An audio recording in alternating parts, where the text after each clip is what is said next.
रोज़ाना सुबह लहसुन का तेल कमर पर लगाने से कमर के मोहरे कभी ख़राब नहीं होते। सुबह उठकर बादाम खाओ, यादाश्त बढ़ जाएगी।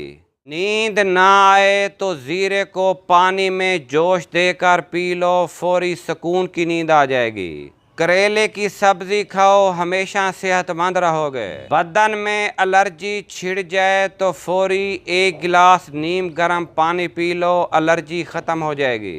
रोटी के बाद नीम का 1 पत्ता चबा लेने से पेट का दर्द खत्म हो जाएगा और रोटी जल्दी हजम हो जाएगी। ज्यादा गुस्सा करने से आपको हार्ट अटैक का खतरा डबल हो जाता है। ज्यादा गुस्सा कुव्वत मुदाफ़त को भी ख़त्म करता है।